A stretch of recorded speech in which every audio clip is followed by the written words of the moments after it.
Welcome to the Real News Network. I'm Paul Jay in Washington. A few days ago, I was in New York City at Liberty Plaza, talking to some of the people that were occupying the square there. And we were talking about demands. What should the Occupy movement demand? And I said to them, you know, just over here is the New York Fed.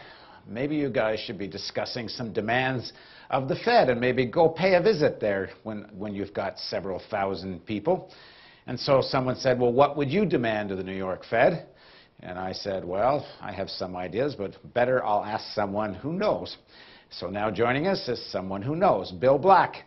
Bill is an associate professor of economics and law at the University of Missouri, Kansas City. He's a former financial regulator and author of the book, The Best Way to Rob a Bank is to Own One. Thanks for joining us again, Bill. Thank you. So if you were part of this march from Liberty Plaza over a couple of blocks to the New York Fed, what would you demand of them?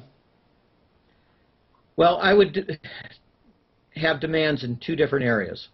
One is how to prevent the next crisis, and the second is how to respond to the disaster that is ongoing in this crisis.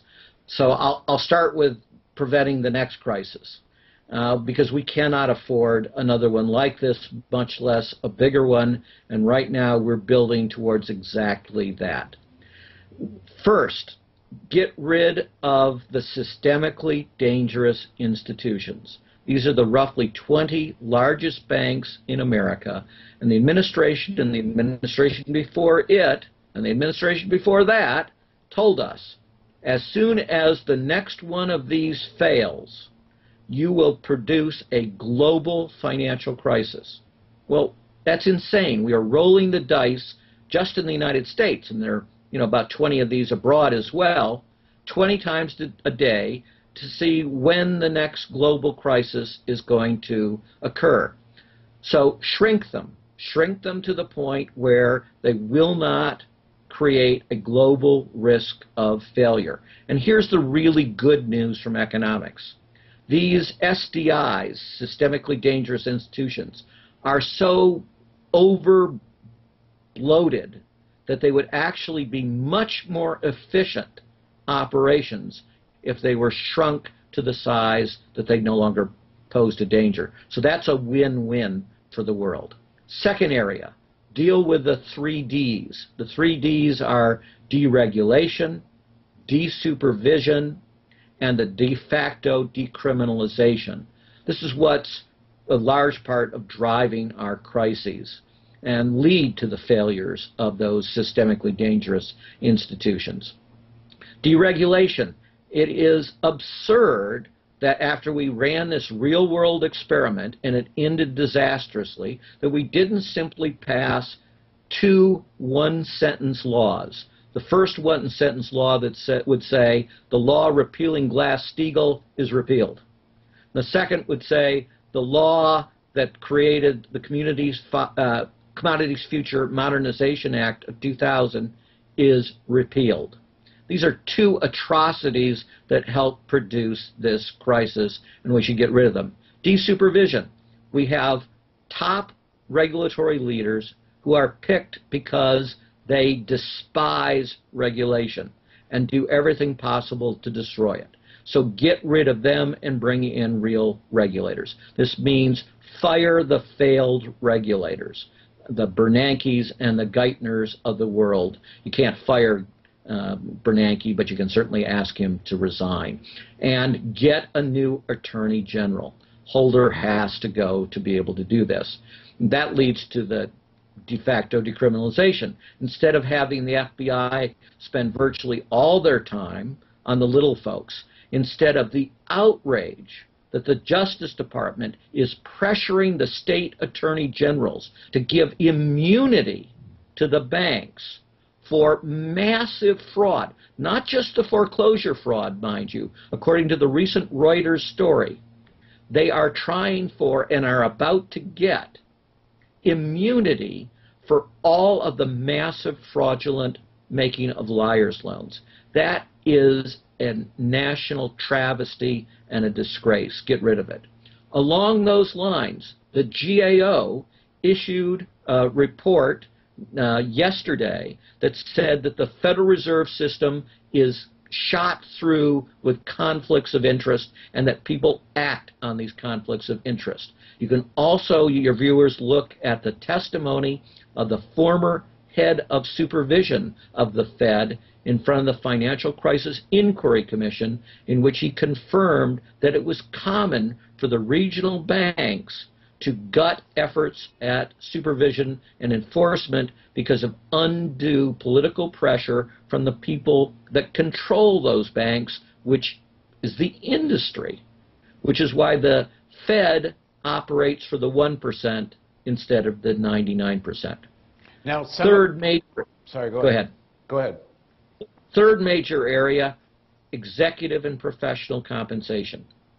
Yes, this produces grotesque inequality, but far worse than that, this is what creates the perverse incentives to engage in fraudulent behavior, and it is the mechanism by which the corrupt CEOs loot the companies, and it is completely contrary to every theory of how compensation is supposed to work. So I would change all of those things. More broadly, Citicorp calls the United States of America a plutonomy. In other words, a country controlled by the ultra-wealthy and run for the benefit of the ultra-wealthy. That's what it tells its own investors. That has to stop, and Citizens United is a big part of the problem. That was a 5-4 decision. We need new Supreme Court justice that would, as soon as we get the next appointment, who will do the law properly and end this absurdity of treating corporations as persons. So going forward, those are the most important things to prevent the next financial crisis. Dealing with this financial crisis is what comes next. Now, a lot of what you've said takes place as laws in Congress. Some of it takes place in theory that the Fed could do. But as you mentioned, the conflicts of interest at the Fed and the whole role of private banks in the Fed do not make it very likely that the Fed's going to follow any of your suggestions. So in terms of the Fed itself, what sort of demands should be made in terms of changing who controls the Fed? Well, let me start slightly elsewhere. The president has less power over the Fed than he does over the other banking regulatory agencies. So tomorrow, he could change the people in charge of those agencies who are actually running it on an acting basis. And they could adopt the rules that could be effective in preventing the next crisis, and they could do that with no additional legislation. So that's where my first priority would be. Now, my second priority, as I said, would be calling on Bernanke to resign and to replace him with someone who is an actual believer in regulation. If you look at the other members of the Federal Reserve right now, they are often excellent, absolutely excellent. And many of them are actually believers in regulation. But here's the sad truth.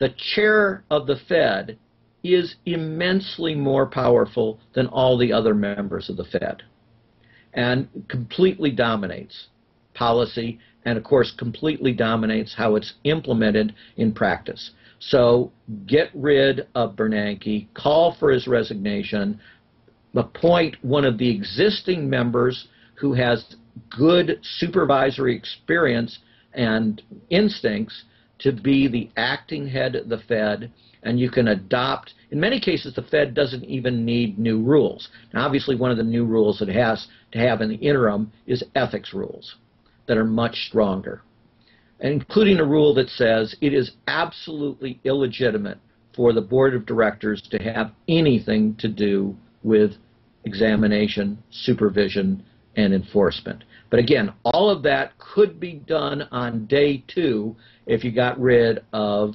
Bernanke on day 1. That's assuming President Obama and his administration want to solve this problem.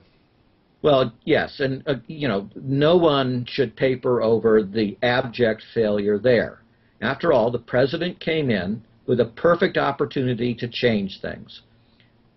Geithner had been in charge as the president of the Federal Reserve Bank of New York of regulating the largest bank holding companies in the world. He was a total failure at that.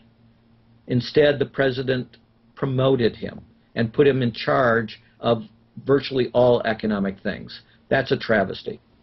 Ben Bernanke was not only the failed regulator, anti-regulator really, at the Federal Reserve, the one who refused to use the Fed's statutory authority to do anything to stop the massive wave of fraudulent loans. He was also President Bush's president of the Council of Economic Advisors. He is a lifelong Republican partisan. So it is shocking that a Democratic president would reappoint as head of the most prestigious and powerful regulatory entity in the world, someone who was A, a failure, and B, a complete political opponent to him. So you would have hoped from Obama, if he couldn't get the economics right, he could at least get the politics right, but he got both of them wrong. Thanks for joining us, Bill. Thank you. And thank you for joining us on the Real News Network.